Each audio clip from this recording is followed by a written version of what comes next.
학생 중 한 명은 피해 학생의 목을 뒤에서 조르고 있고 여학생 중 한 명은 피해 학생의 성기를 주무르고 있습니다. 안녕하세요. 전국 소년 사건을 특별히 전문적으로 다루는 조기현 변호사입니다. 최근에 일산 학폭 동영상, 일산 학폭 영상이라고 해가지고 사람들이 분노를 유발케 하는 미성년자, 청소년 사이 폭력행위, 강제추행행위가 촬영된 영상이 인터넷에 떠돌고 있습니다.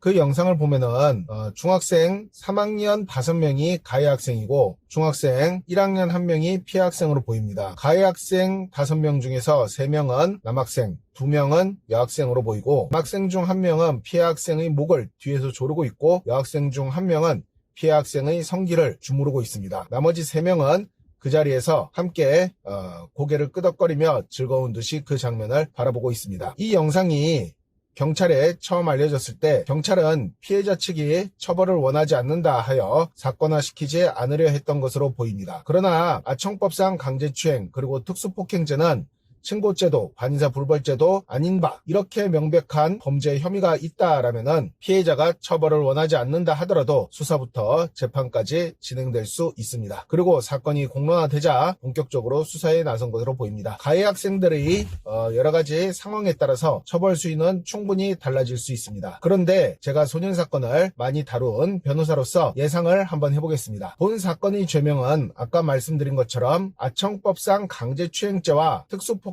성립될 가능성이 높고 현장에서 목을 조른 학생과 성기를 주무른 학생은 물론이고 나머지 바라본 학생들도 공범으로 입건돼서 처벌받을 가능성이 높습니다. 그리고 이 사건이 실제 사건으로 진행될 경우 가해 학생들 나이가 중학교 3학년인 바 범죄 소년에 해당하지만 사안의 성격에 비춰봤을 때 형사사건이 아닌 소년사건으로 진행될 가능성은 높아 보입니다. 경찰 조사 후 소년법원으로 사건이 송치되면 아마 이 사건의 가해 학생들은 법원 재판부의 판단에 따라 소년분류심사원에 일시적으로 수감될 것으로 보이고 종국 결정은 최소한 1호, 2호 처분은 부과될 것이며 5호 처분, 8호 처분, 경우에 따라서는 6호나 9호 처분이 나올 가능성도 있어 보입니다. 이상 전국 소년사건을 특별히 전문적으로 다루는 소년사건 변호사 조기현이었습니다.